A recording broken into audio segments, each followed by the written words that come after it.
Welcome to today's Explainer. I am so pumped to get into this one because we're looking at a really fascinating, highly driven, and globally mobile community that honestly has kind of flown under the radar in traditional business studies. We're talking about individuals who completely redefine what it means to be an entrepreneur in a borderless world, people who blend intense family loyalty with just absolute relentless business ambition. Let's get right into it. Going abroad, it is a road of no return to China. Wow. Just think about that for a second. Those are the real-world words of participant B, a store manager interviewed in the study we're breaking down today. It really sets the tone, doesn't it? This isn't just some breezy story about starting a side hustle in a new country.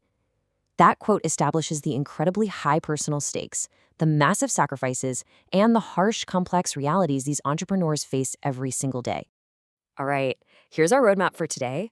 We'll start by defining the expatpreneur, then look at the research context and methodology, dive into diaspora and family networks, explore the host country and discrimination, unpack entrepreneurial itinerancy, and finally wrap up with the discussion and implications. Okay, part one, defining the expatpreneur. So what actually is an expatpreneur? Basically, according to the research, it's an individual who self-initiates a move internationally, purely out of their own volition. We're not talking about people fleeing dire necessity. And crucially, they move specifically to start or join a new business venture in a host country.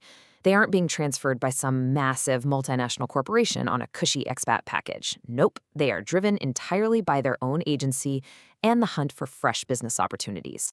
To put that into perspective, think about what usually comes to mind when you hear the word immigrant, right?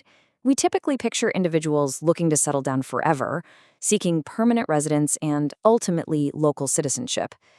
But expatpreneurs operate in a totally different headspace. They live abroad, legally, sure, but temporarily.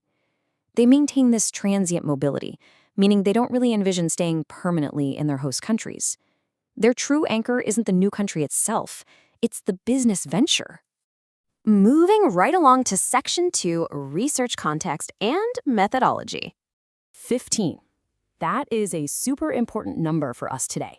The researchers behind this study conducted 15 in-depth, semi-structured qualitative interviews. Now, you might be thinking, 15? That sounds kind of small compared to those massive quantitative surveys with thousands of people. But in qualitative research, this is actually incredibly powerful. It allowed the researchers to reach data saturation and capture profound human experiences, really digging into the deep why and how behind the major life choices these folks are making. Now, they didn't just talk to anyone. These individuals had to meet some highly specific criteria to be interviewed. They all originated from southeastern China, specifically the Qingtian and Wenzhou regions, and they all currently hold legal residence in Portugal. Crucially, they had to have relocated independently, without corporate backing, explicitly intend to live abroad temporarily, and be fiercely focused on local business ventures. This tight focus gives us a crystal clear, incredibly targeted look into this unique community. Let's jump into the findings. Section 3, Diaspora and Family Networks. I wanted to leave the Chinese restaurant and change my destiny through marriage, so I come to Portugal with him after the first blind date. That's a direct quote from participant D. Talk about merging family and business, right? In this community, arranged marriages, known as shangqin, very often act as highly strategic business moves. The decision to move abroad is almost never just a solo individual one. It's a collective, extended family project completely aimed at upward social mobility. The researchers actually have a term for this, over-embeddedness. Essentially, this means there is an intense reliance on the co-ethnic community for absolutely all financial and emotional support. If you want to start a business, your extended family provides the capital, the network, the whole shebang. But as you can imagine, that safety net comes with a massive catch. It creates immense, overwhelming pressure to prioritize making money above all else. You end up entirely subordinating your personal desires, your hobbies, or any alternative career paths to the success of the family business. Which brings us to Section 4, the host country and discrimination. Just imagine living this grueling schedule every single day. 9 a.m., you open the store. 9 p.m., you finally close the store. You arrive home by 10, go to sleep at 11, and then wake up and repeat the whole thing. The researchers trace this timeline to drive home just how completely dedicated these individuals are to their businesses. Because when you're working these hours, there is literally no time left in the day for local cultural integration, learning the language, or socializing outside of your immediate ethnic network. And because of that nonstop grind, their connection to Portugal is primarily what the researchers call utilitarian. The host country is viewed simply as a profitable, safe marketplace. It's a means to an end. This results in a lack of any real affective or emotional commitment to the region.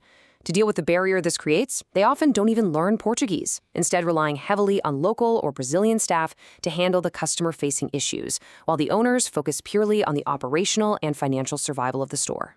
But it's not just about language barriers. The research also documented the very real friction that occurs in these spaces. As participant D reported, the invisible discrimination has always existed in the store. For instance, people call us chinoca, and customers urinate in the dressing room. The study lays out these accounts of ethnic discrimination quite neutrally, pointing out how prejudice from some local customers, along with a perceived lack of support from local authorities, ends up isolating these entrepreneurs even further, essentially pushing them deeper into the safety and reliance of their co-ethnic enclave. Next up, Section 5, Entrepreneurial Itinerancy.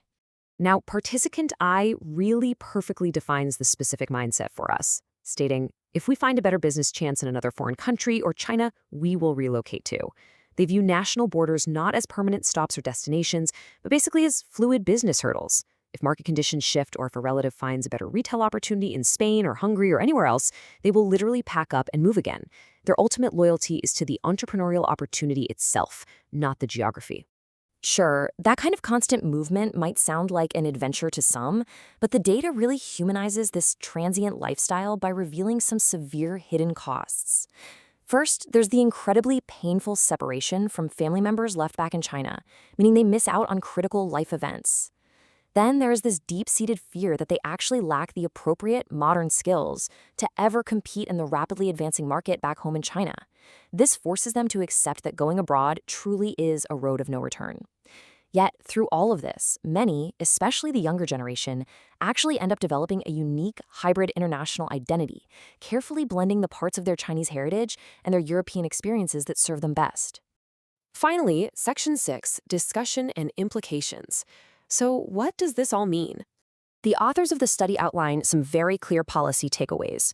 For policymakers in Portugal trying to attract foreign investment while also fostering real social cohesion, the researchers strongly suggest requiring basic host language learning for residence permit renewals. It's a simple step that could profoundly break down daily communication barriers. Furthermore, they stress the absolute importance of actively mobilizing local communities and authorities to combat ethnic discrimination. The goal is ensuring that foreign investors actually feel socially secure, rather than just economically tolerated.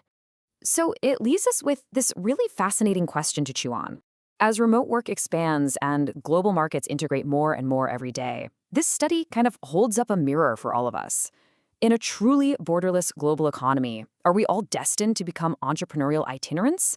Will we all eventually chase opportunities across borders, constantly balancing immense personal costs against the relentless drive for economic success? It is absolutely a provocative thought about the future of work. And that wraps up our explainer for today. Here is the full APA citation for the incredible research we just unpacked by Pinto, Fernandez, and Xinyan from the Journal of Enterprising Communities. I want to thank you so much for exploring this source material with me today. Keep asking questions, keep learning, and I will see you in the next explainer.